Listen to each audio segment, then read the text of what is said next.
All right, today we pick up with Shemot, that's Exodus. We are in chapter 20, and we begin today with verse 6. Literally in English, it would say, "And working mercy to thousands to love me and to keep my commandments." All right, easy enough. We begin, the first Hebrew word is be'osheh, and working. Now, we had this word last week. It was properly to labor, to work about, to make, to produce, to manufacture, to fabricate. So you get the idea. It's pretty much you're doing some kind of servile work. Then the next word is chesed. They say mercy, it's desire, it's ardor. We don't use that word anymore, but if you read older books, they still do. Adour, in case you can't understand my heavy Texas accent. In a good sense, this is zeal toward anyone. It's love, it's kindness, especially of men amongst themselves, benignity, benevolence, as shown in mutual benefit, mercy, pity, when referring to those in misfortune, to turn or incline kindness upon anyone. It's said piety of men towards God. You have to understand this idea of men being pious before God. This comes about somewhere between the 1600s and particularly into the 1800s. What they did was they took men being Torah observant before God and turned it into men being pious, because we're trying essentially to wipe away all things Jewish, and this is kind of the last bastion of wiping away the Judaism that's behind these, this Bible, as the Christians call it. So it's really the Christians doing this. They're taking what should say Torah observance and changing it to piety. Well, then you give it a few hundred years, and piety can mean all kinds of things. Anything but Torah observance, I might add. It's of constant or abiding favor. In a bad sense, it's zeal or ardor against somebody. It's used of envy and reproach.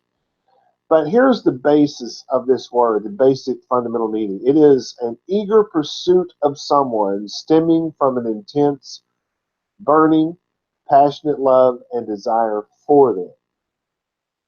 And you can actually find this in your Jacinius. He says words very similar to this. The next word is lapim, which is 2,000. Not really much to learn there. Then it says le'ohavai, le'ohavai. Obviously it's from ahav. It's to love me, literally, and we would say that love me in the sentence to make it make sense in English. It's love, it's desire, but more importantly, it's to breathe after anything, which is why they use the word desire. The signification of breathing after, hence of longing. To love, used of a friend, in other words, one who is loving and be loved. It's of intimate friendship, even.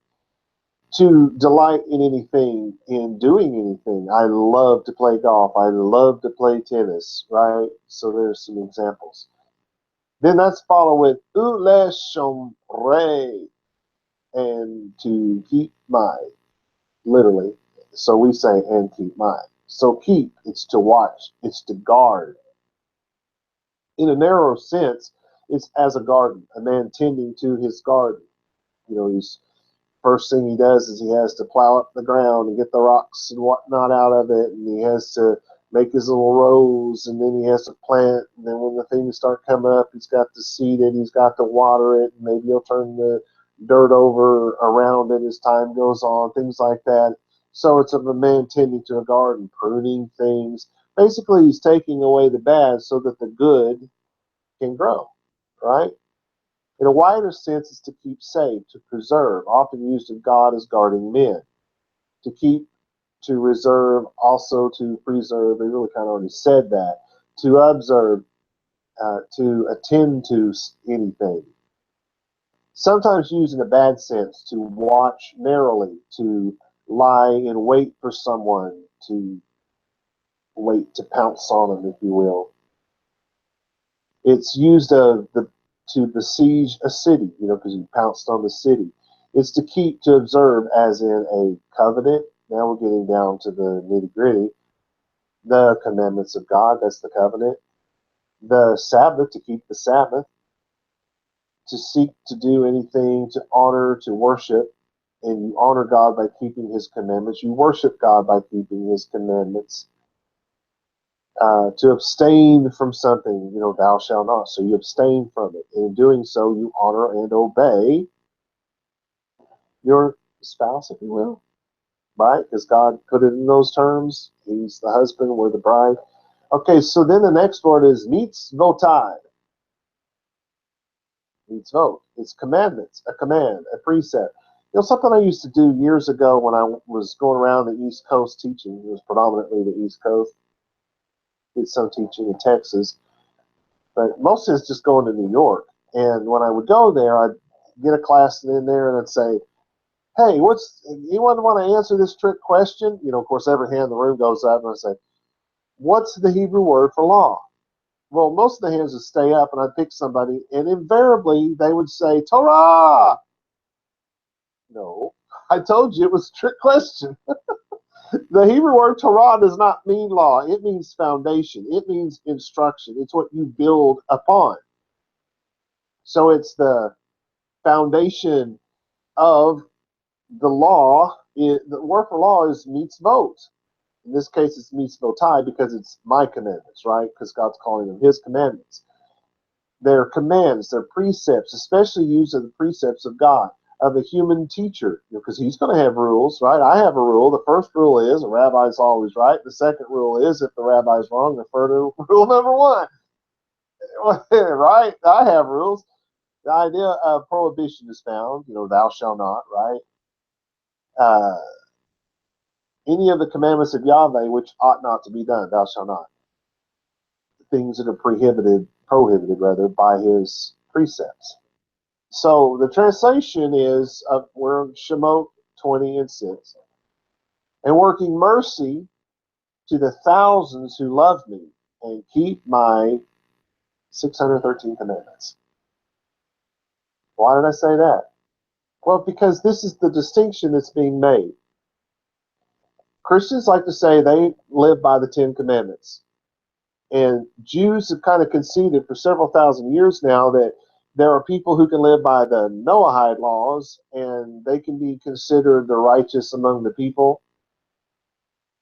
But if we live by God's commandments, well, the Jews have got them boiled down to 613. And you understand there's thousands. It's not just 613. There's actually thousands of these laws. And if you're following Maimonides, you'll find that I don't know, 20 or so, maybe 30, are repeats of a previous. Well, because he was trying to make the idea of 613 laws, he was trying to make all of God's law fit into this very narrow view of there's only 613. Now, you understand this is the 1200s. The idea of 613 laws does not predate the 600s CE. So it's 600 years. What do we got? That's 1600 years ago, right? Roughly 600 years, 1600 years ago. So when you're talking about the biblical period, that if you're a Jew ended 3,000 years ago, and if you're a Christian, they ended 2,000 years ago, all the way through that period, whether you're Christian or Jew, the idea of 613 laws did not exist. It didn't exist when the sages wrote the Talmud. It's sitting those ideas didn't exist. And then the first time it crops up is around the 600s, and all the guy said was, seems to me that if the perfect numbers that to make up God's name, when you take the letters in God's name and you add them up, you come up with the number 613. So he surmised perhaps there's 613 laws. And then a few hundred years later, here comes another guy, and he actually does what Maimonides did. Now, this is before Maimonides. And he comes up with 613 laws. Well, Maimonides didn't exactly like what he did, so Maimonides did another rendition of it in the 1200s, and they're not the same. He has a different number of positive and negative than the guy, his predecessor. But you go in and you look, Maimonides made some mistakes. Now, I'm not badmouthing Maimonides. Just bear with me. You'll see where I'm going with this. Maimonides goes in and he's trying to make 613. He's got a preconceived idea, and he's going to take God's law and he's going to force it into that preconceived idea. And he did. The problem is Maimonides didn't have a computer, right? And what he did without a computer is pretty impressive, if you ask me, because this would be very difficult to do without a computer. So you have to give him 20 or 30 mistakes there. You can't just say, look at there, he's a lying demon out of the bed of hell. No, he didn't have a computer, and I don't know that he had any help on this either. So it's actually quite impressive what he did. But he did make mistakes. He had several repeats. And so instead of realizing that this is a man without a computer doing an awesome thing for his time period, there are people who have gone in and written 350-page dissertations as to why these 4 sentences that are identical in every way in Hebrew mean something different. They should be considered. No, they're repeats of the same law. I think it's time to go back in and relook this. I can redo this. I can tell you there are way more than 613 laws. The other problem with what he did was he left a whole bunch of the actual laws out. Just ignored them like they didn't even belong there. So I think it's time to revisit that. But the point here isn't about whether there really are 613 or there's 1,000, 1,500. It makes no difference. God's talking about his mitzvahot, and his mitzvahot, no matter how many they are, whether it's 613, whether it's 40,000, makes no difference. They're his. And he's saying that he works mercy.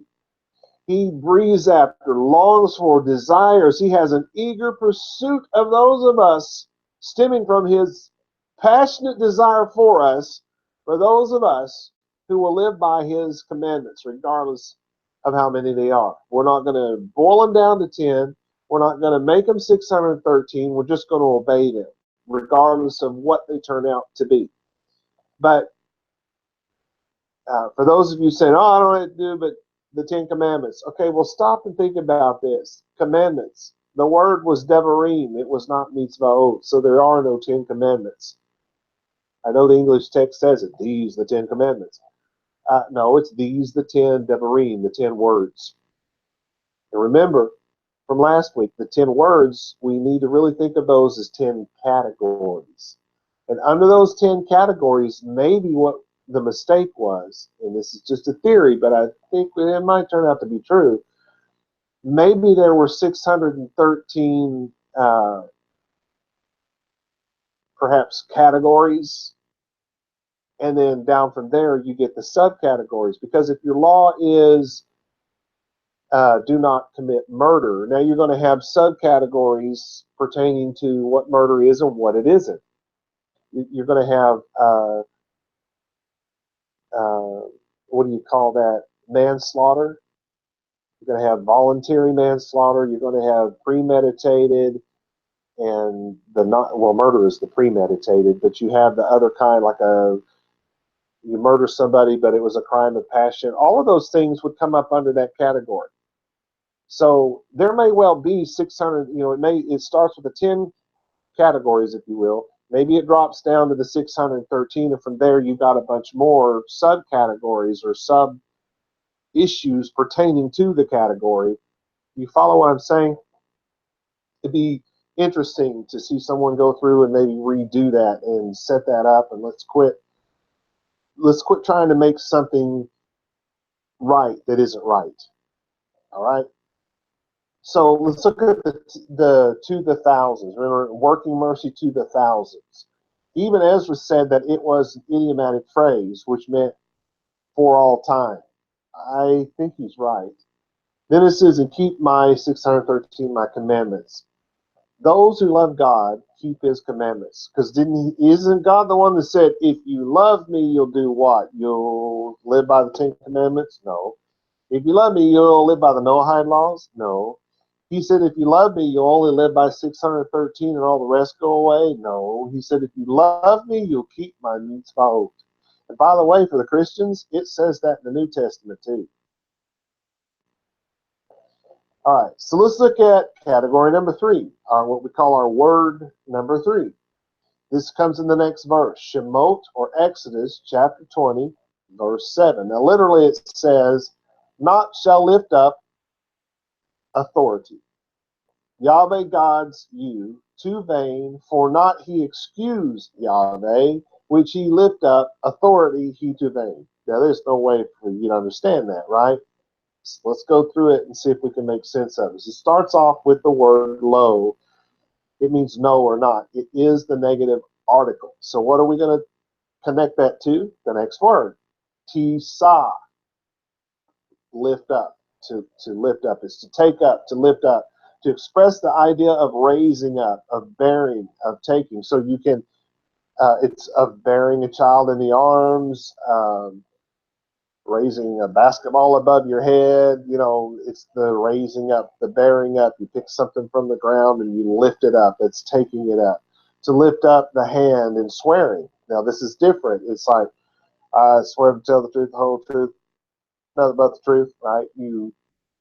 This is the same thing.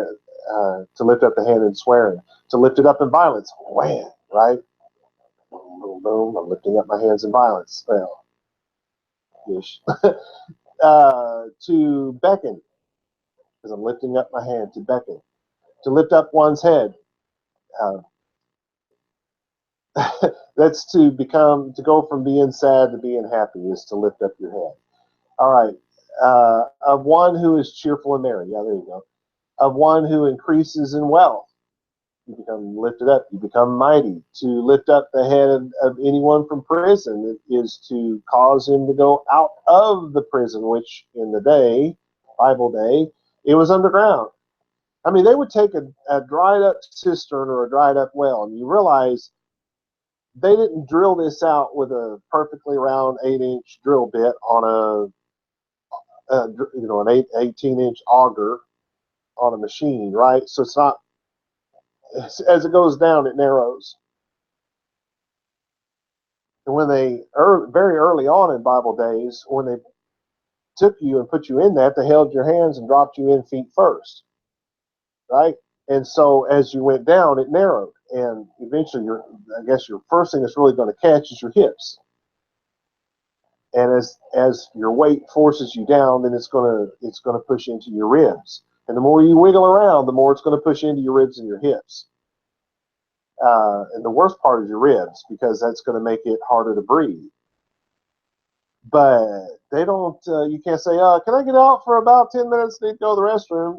Nope, you're there. That is your restroom. So when you were there, you were basically, when you dropped down, if you were taller than the guy before you or the same height, guess what you were standing in? Let's just call it his leftovers, right? And that's what the Bible calls the miry clay. Hope you got the picture. It's pretty nasty here.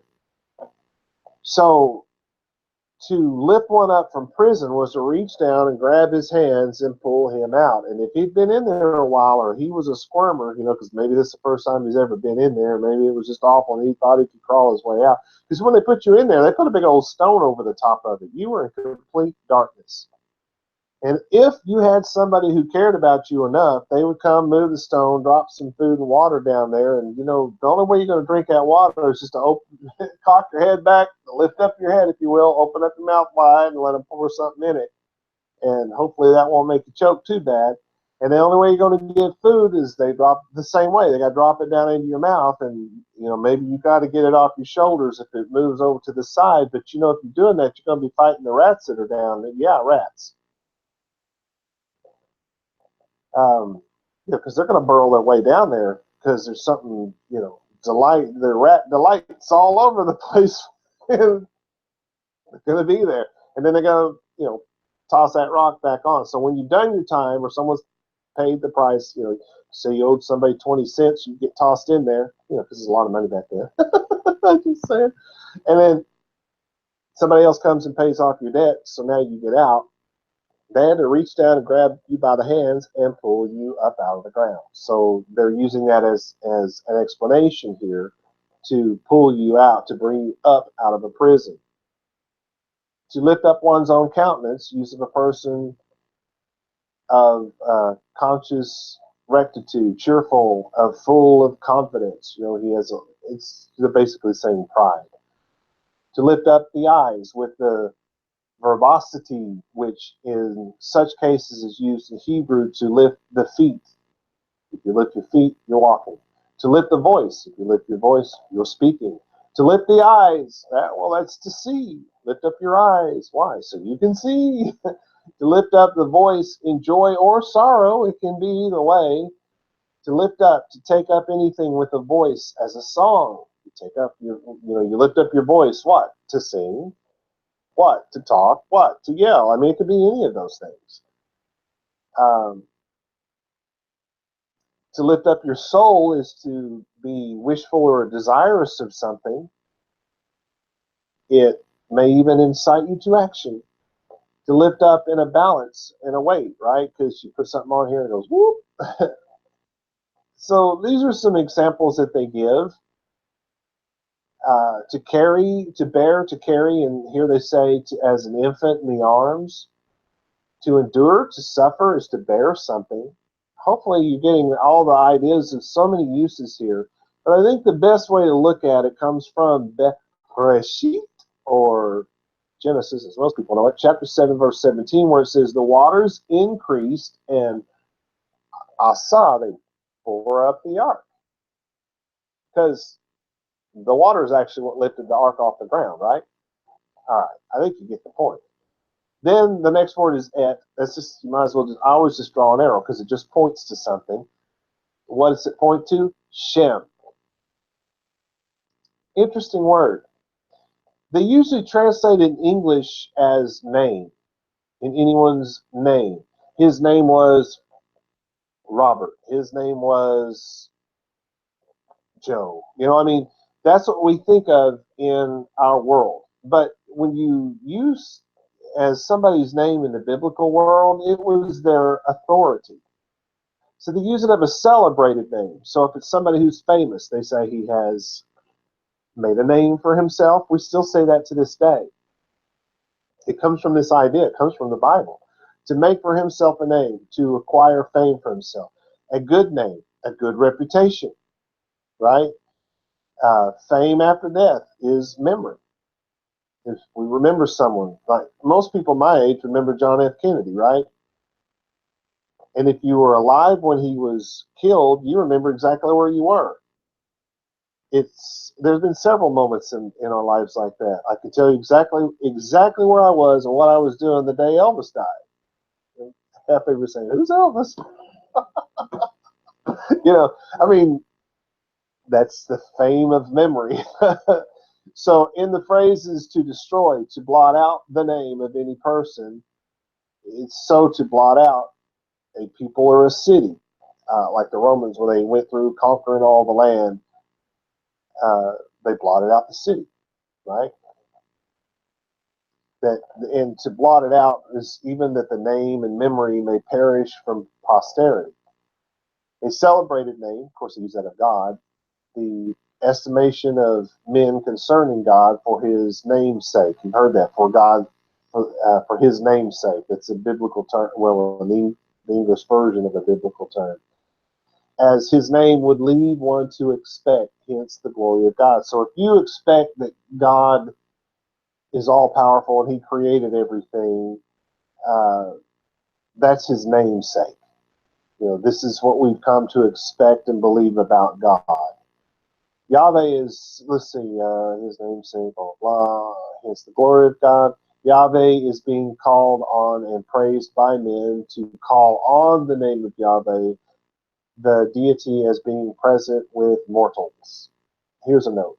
By usage, I found this, of all places, in the Strong's Concordance. I spend very little time in the Strong's. I do not recommend it in any way, shape, or form. I don't think anybody should use it. But there are a couple of things I found in that book. This is one of them. By usage chiefly Hebraistic. It's funny that he thought that it was only chiefly Hebraistic coming from the Hebrew Bible. Sorry, it tickles my funny bone. Let me get back to it. By By usage, chiefly Hebraistic, the name is used for anything which the name covers. Everything, the thought or feeling of which is roused in the mind by mentioning, hearing, remembering. Let me read it again. I really like this. By usage, chiefly, or wholly, I should say, Hebraistic, the name is used for everything which the name covers. Everything, the thought or feeling of which is roused in the mind by mentioning, hearing, remembering. So if you say God's name, all of that stuff that floods in. Only thing is, we should look at it this way, all that stuff that is right. Because people used to tell me that God was like my father. And at the time, I had a stepdad that was beating the living snot out of me every chance he got. No, I don't want to think of God in that way, but many people do. I did for 20, 30, 40, 50 years. I mean, I did for a long time, right? You don't want to do that. So I want to add to this that it's that stuff that is correct, not that stuff that is incorrect. Now, another note that I put in here, in English is found a derivative of the usage of the word name being used for authority. Stop in the name of some guy named Chuck. No, in the name of the law. So there's some guy named Law? No. Stop by the authority, a police officer saying stop in the name of the law. What's he doing? He's saying, I am commanding you to stop by the authority given to me by the law of our land. And that is about 98% of the time the way that word should be translated in the Bible, and it is not done that way. They always connect it to the idea of his name was Robert, his name was George, his name was whatever, right?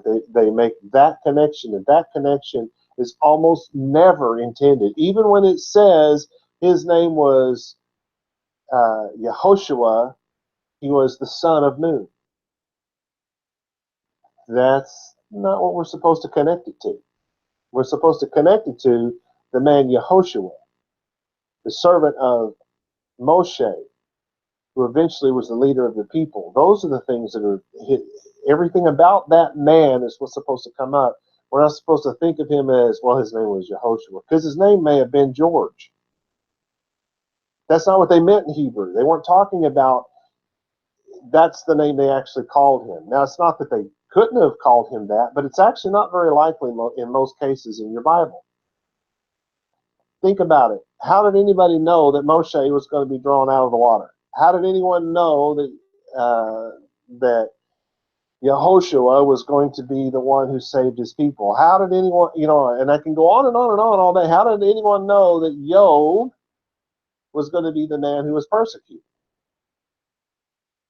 In the Hebrew Bible, they would have been more concerned about, the writers would have been far more concerned that you connect an authority than a name. So Job could have been Daryl. It wouldn't have made, of course, those names didn't exist back then. I'm just making things up because I'm wanting to make you see what I'm talking about. It wasn't about his name actually being his physical, the name given him at birth, actually being this, that, or the other. You were supposed to make the connection of Job. If you spoke the Hebrew language, you knew that meant enemy. You knew that meant the one that was attacked. And that was supposed to connect you to the idea of the story of a man who was attacked. Anyway, that's what name is. And then it's, what is the name? It's Yahweh. So what is his name? He's called Yahweh. You can go there. I mean, he said that was his name, right? But what does Yahweh mean? It means he was, he is, he will be. He is what he is. He is who he is. He is what he is. He is what he did. He is what he is doing. He is what he will do. It's not about his name could be Larry for all we know, right? Because this is the authority of Yahweh. So what is the authority of Yahweh? It's called the Torah. That's the authority of Yahweh. That's the name of Yahweh. But that's what you don't take to vain. The word Yahweh is not what we're worried about. It's the Torah that we're worried about. What's the one and only sin that the New Testament, I know a lot of Jews don't know this, but what's the one and only sin that the New Testament says cannot be forgiven? You realize it was a Jewish rabbi telling you this. He said it was taking the authority of God in vain. Yes, that's exactly what he meant by that. So what we're not supposed to do is make vain God's law. So if God's law says you will eat lamb on the Pesach, and then we go in and we say, no, we're going to eat chicken and put a shank bone on our plate instead because there's no temple and there's no temple priest. Okay, wait a minute. When God gave that law, there was no temple and there were no temple priests. They did not yet exist when God gave that law. Think about it. Quite a bit of time passed between the two. And then if you say, well, this is for now. Okay, so what you're saying is God didn't know that the temple was going to be destroyed.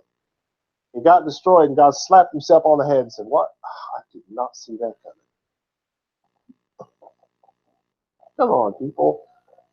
When we try to outthink God, when we try to outmaneuver God, we're being idiots. We don't want to take God's authority. His authority is his Torah. We don't want to make that vain. So if God says to eat lamb, I don't care what you have to do. You need to eat lamb on the Passover. All right.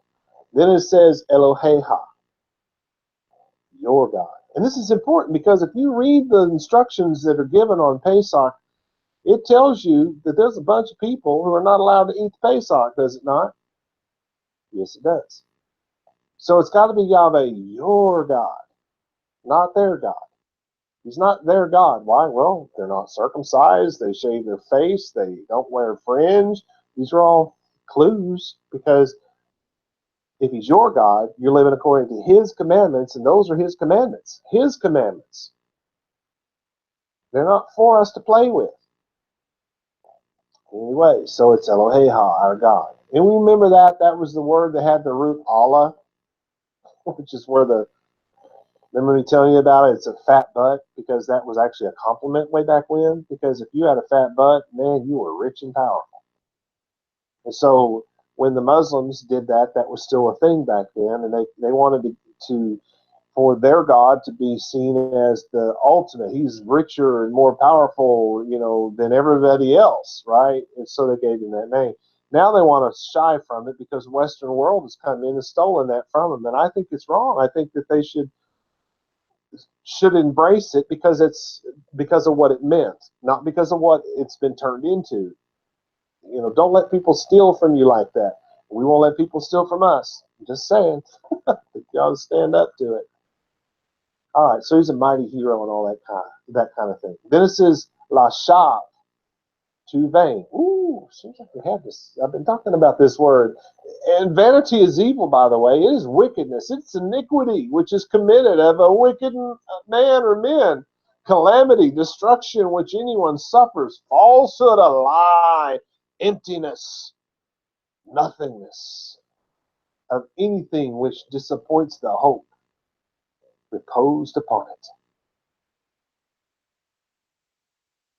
Yeah. When you don't live by God's law, you commit wickedness. Just by I'm a good person, but there is none good. No, not one. Well, I don't go around killing people. I don't go around doing this, and on it goes, right?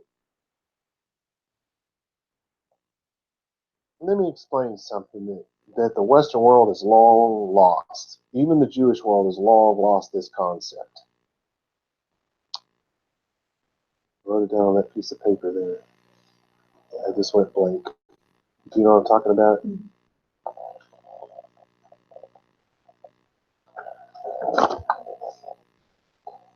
Any and every thought, belief, and or decision made which is not arrived at according to and in compliance with the Torah is selfish. I'll read that again. Any and every thought, belief, and or decision made which is not arrived at according to and in compliance with the Torah, is selfish, it is worldly, it is evil, it is wickedness, iniquity, which is committed by men, it is calamity, it is destruction which anyone suffers, it is falsehood, it is a lie, it is emptiness, nothingness, it is vanity. All of all of these, according to and in compliance with Torah, are of the Spirit. So, if every thought that we have, every belief that we have attained to, and every decision that we have made is in accordance with and compliance to the Torah, then we truly serve God. Because if we are God's people, are we not a nation of priests? Are we not a nation of kings and priests, as God put it? We should be. And if we are a nation of kings and priests, we are a nation of servants. The ultimate servant is supposed to be the king and the priest. They're the ones that serve the people. It's not the other way around. Look how badly that's perverted in our world. The king is always the ultimate authority. It was never supposed to be that way. The people were supposed to be the ultimate authority, not the king. The king was there to serve the people. It wasn't the other way around. So when you get evil and wicked and all of that, and the king becomes the ultimate authority, you have utterly turned it upside down. And when we do this in our lives where God is concerned, and our decisions and our thoughts and our beliefs are based on what we think is right, well, there's no temple and there's no temple priest. We can't eat Pesach. We can't eat lamb on Pesach. Are you kidding me? Isn't that completely upside down? Isn't that making yourself the king over the actual king? Isn't that making yourself the one who's being served instead of the one who's supposed to serve? I hope you understood that. I hope it made some sense. Our next word is ki. It means before, because. We've had that before. Then you have lo, which is the negative article. What are we connecting that to? Yeh nakeh. He will not excuse.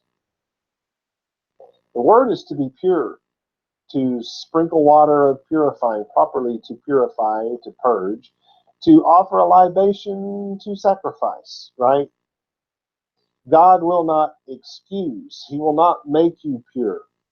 You know, it's like, oh, God understands. I beg to differ. That's not what this just said. You know, that's the thing you hear people say. Well, God understands. God knows my heart. You're right. He knows your heart, but you're wrong. He does not understand. If he is the king of the universe, we're supposed to be serving him if we're the priest and the king of this planet, right? Because he's not our servant. We're supposed to be his servant. When we become the one who is being served rather than the one that's serving, then we've got it flipped upside down. So God is not going to excuse it's what they're saying. You will not be purified. God's not going to say, well, you know, he understands that you go to a synagogue that's just real, your rabbi just really believes you ought to be eating chicken, you're just trying not to make waves or whatever your excuse. God's not going to make excuses for you. He's not going to accept excuses from you. God does not understand. God is perfect, absolute perfection. When he gave a law to us, whether he explained the reason for it or not, the law is absolutely perfect. If we follow the law, it will keep us in the right place at all times. It's when we forsake the law that we wind up on the wrong side of it, right? You got speed limit signs posted all up and down the road. As long as you're going this, it says 65, you go 65, you have nothing to worry about. But if it says 65 and you're driving 75, what's happened? You get pulled over. What's the first thing you? Oh, I didn't know. Anyway, the law is for our own protection. There are reasons why the speed limit is 65. There are reasons why it's 55. Now, Sometimes those reasons don't make any sense. Sometimes those reasons are stupid in our world, but that's never the case in God's.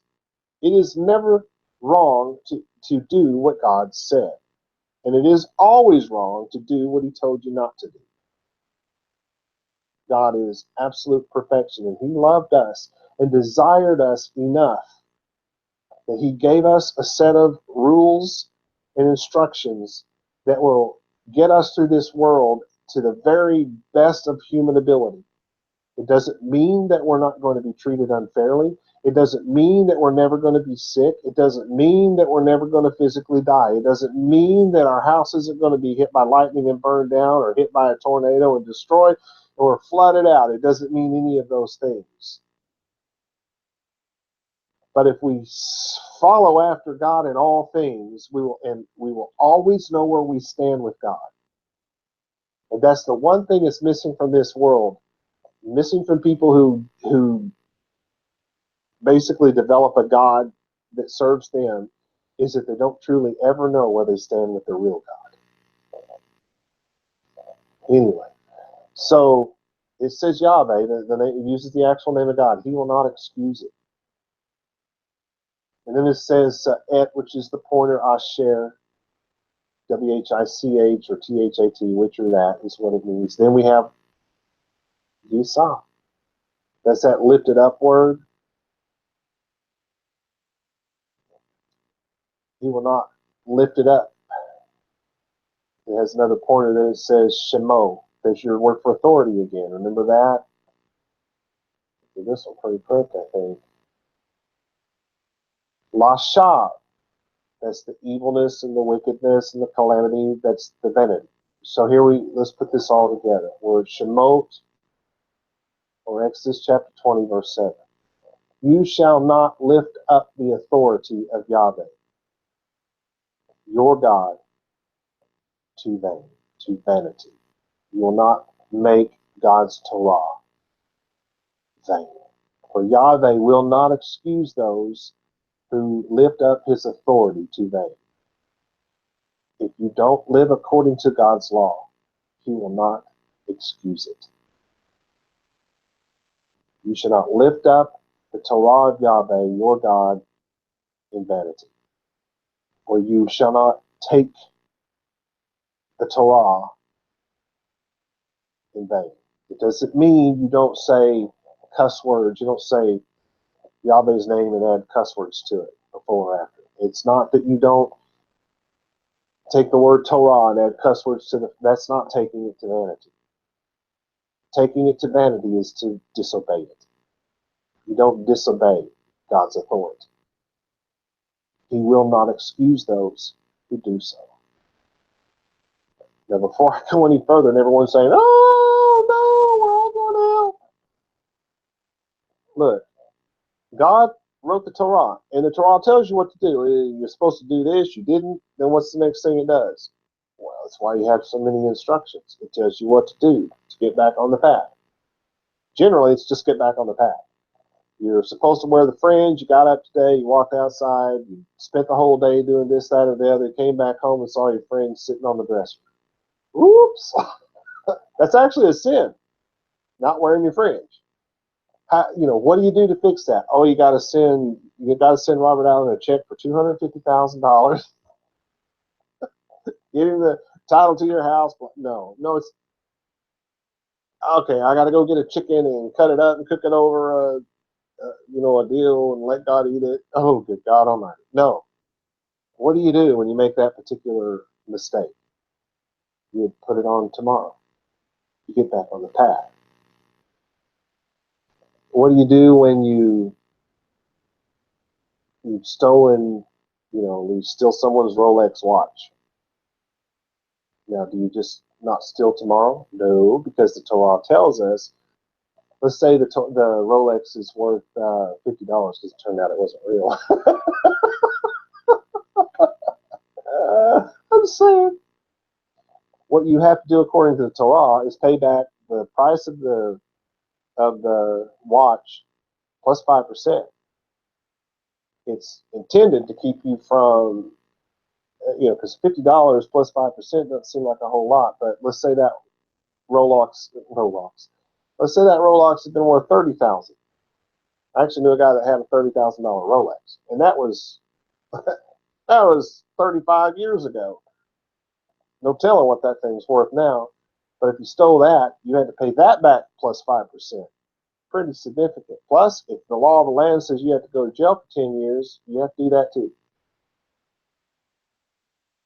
Just saying. So the Torah tells us what the punishments are, or should be. It tells us how to get back on the path, whether it's just get up the next day and put on your fringe, or it's go work, 3 jobs and get that thing paid off. It tells you what you have to do. It's actually quite simple. And it also tells you that if you used to be a thief, let him who stole, what's it say, steal some more? No, it says still no more. You got to stop. Just saying. All right, so now we're ready for word 4. We probably won't get through this one. We might.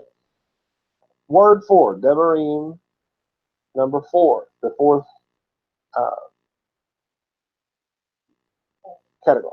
Thank you. It's Shemot, chapter 20, verse 8. It's a very short one. Remember, there's an arrow, day, the Shabbat, to holy it. You can probably figure this one out, right? Zahor. You can say Zahar. Zakar is in the garage. I'll never forget that. My wife and I were looking for ways to remember what these Hebrew words meant back when we first started doing all of this, and she came up with that one. Okay, but this one is spelled a little differently, and it's because in a sentence the words are changed a little bit. But Zahar or Zakar, either way, it's to remember, to recollect, to bring to mind. The origin seems to lie in the idea of pricking and piercing. To remember, to be mindful, in other words, to retain in memory, to bear something in mind, to account, to consider, to complete things called back to memory. So it's to place it on your hard drive, right? This idea of pricking and piercing is more the idea of hammering and chiseling.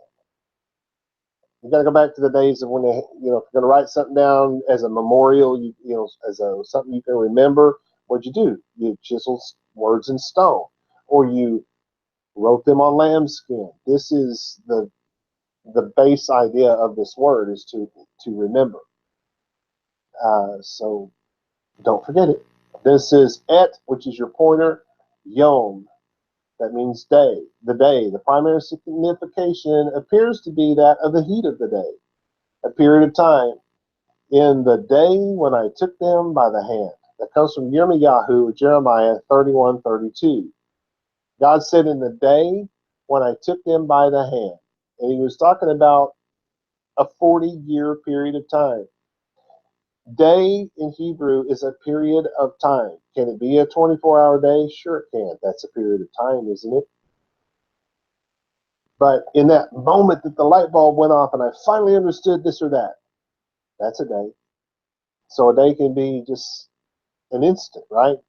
But it can also be like the first day in Bereshit, or Genesis, could have referred to a period of time lasting hundreds of millions of years, as 24-hour periods would not have been possible given that the moon was not yet created until the 4th day.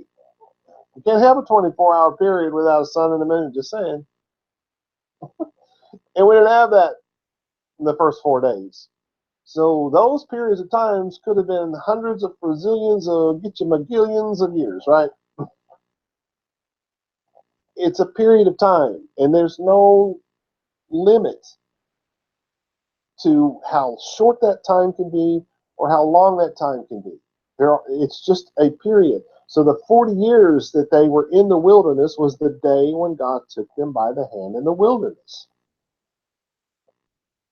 Then, so what are we going to remember rather? HaShabbat, the Sabbath, the Shabbat. It is from the root word shavat, with a V instead of a B, shavat. To rest, to keep as a day of rest. The primary idea appears to be that of to sit down, sit still. Used of men as opposite to labor, not tilled. The rest, to rest rather from labor. Abstaining from journeying is part of it. To cease, to desist, to leave off, properly to desist from doing anything, to celebrate the Sabbath. I had a kind of a long conversation about this just this week with somebody. The idea is that of rest and respiring, as they like to say. So, uh, this is a day that we're supposed to get rest, a day that we're supposed to unplug, unwind, filter down to zero, to use a technical term. Um, can you cook food on that day? Obviously, you can. It's all throughout the Bible. Can you mow your yard on that day? You could say you're resting, but are you really? Can you travel in a car 5 miles? I think you can, unless, of course, your job is that you're a taxi driver.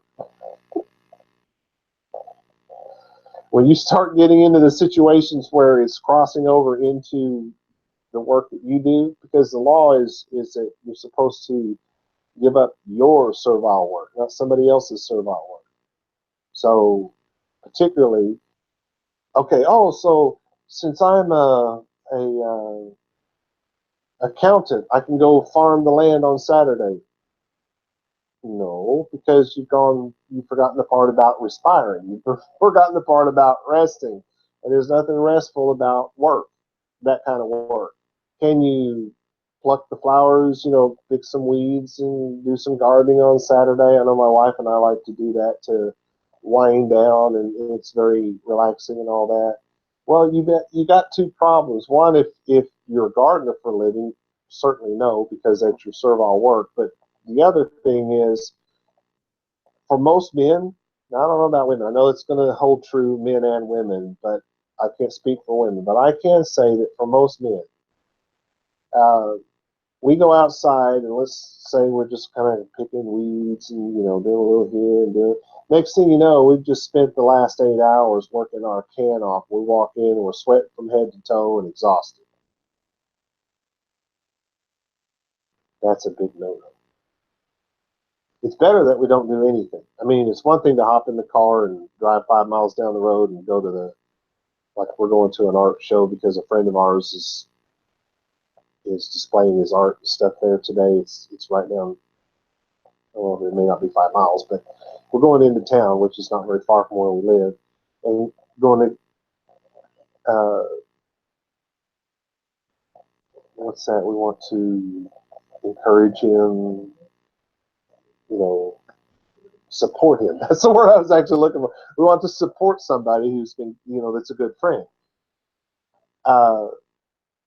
But we got to be careful because we can get out there and walk so far that we come back home in a worse condition than we would have been if I'd mowed the yard all day. You know what I'm saying? You can't leave out the rest part. This is about resting. Stop your work. And if you think about it, you're supposed to rest your leaven on Pesach, and it's not even supposed to be seen in your house or among you or on you or anything. So you could take this to a pretty hardcore extreme if you want to, and that's fine for you, but don't try to go push that off on somebody else.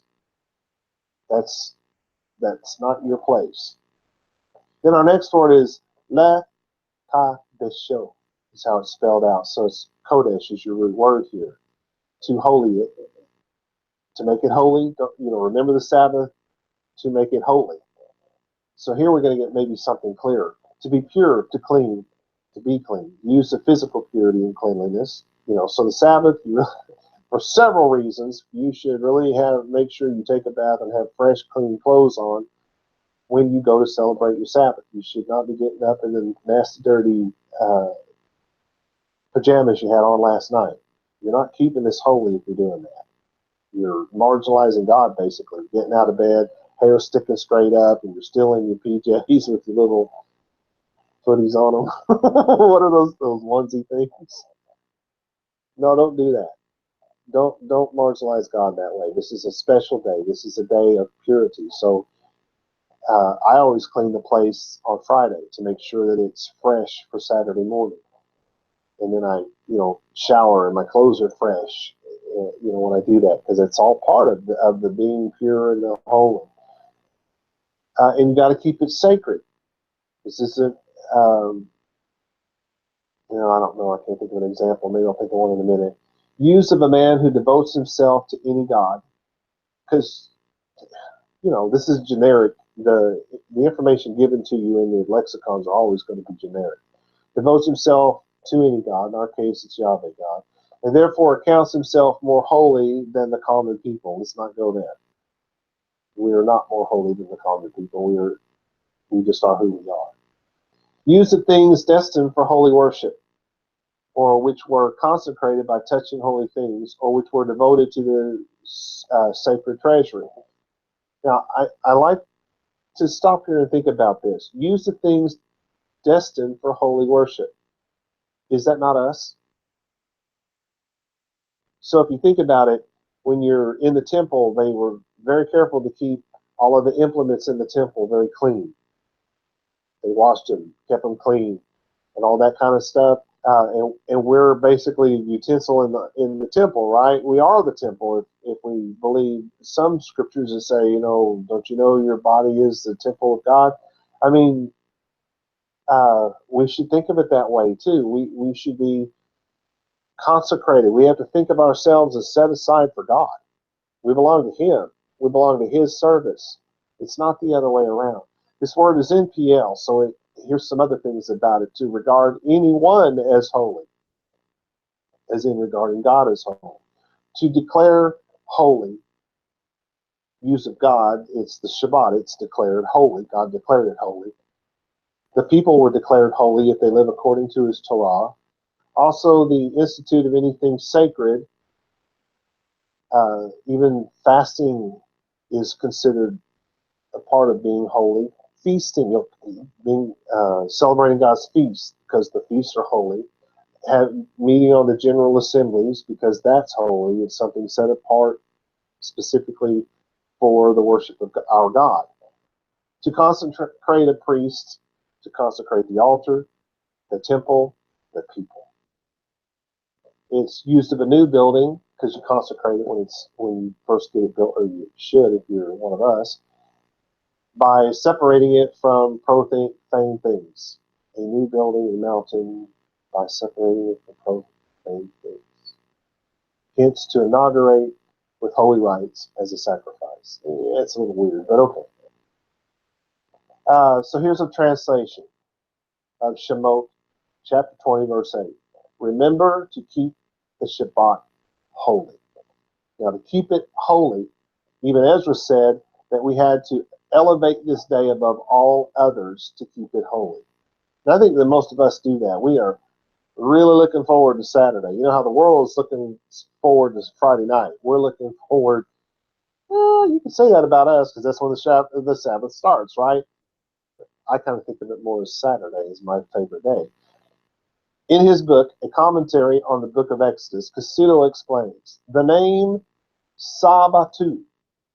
It sounds like Shabbat, doesn't it? Or Sapatu, it was pronounced both ways, spelled both ways, I should say, was applied to the Babylonians and Assyrians to the day of the full moon, the 15th of the month, which was especially dedicated to the worship of the moon god and the related deities. Also, the 7th, 14th, 21st, and 28th days of the month, which likewise have a particular significance in the calendar, are similarly important for the prehistory of Israel's Sabbath. They are connected with the 4 phases of the moon. All these days, both the day of the full moon and the other days enumerated above, were considered days of ill luck, on which it befitted a man to fast, to abstain from pleasures, and to avoid performing important works, for they would not succeed. The Israelites' Sabbath was instituted, it seems, in antithesis to the Mesopotamian system. I disagree with this wholly, but listen to what he says. And its character is completely original. That I agree with. It is not the day of the full moon, nor any other day dependent on the lunar phases. It is the seventh day in perpetual sequence, independent and free from all connections with the signs of heaven. It is not a day appointed for the worship of the host of heaven, but a day consecrated to him who created the host of heaven, just as he created all the other parts of the universe, not a day of fasting and of misfortune. What I have a problem with here, and what Casuto said was, he's saying God's got a knee-jerk reaction to what the Mesopotamians did. No, God's got like what we like to call the right way. See, the right way is the Sabbath. And it had been that way since God created everything. He rested on the seventh day and he consecrated it holy. This is way before Mesopotamia. So to those who say, well, God gave this law because the pagans did this. God gave this law because the pagans did that. God gave this law because the Mesopotamians did that. No. God gave this law because God is perfect, and everything that proceeds forth from the mouth of God is perfect. All right. We have to stop here. Next week we begin with word number 4. Shalom and shalom, y'all.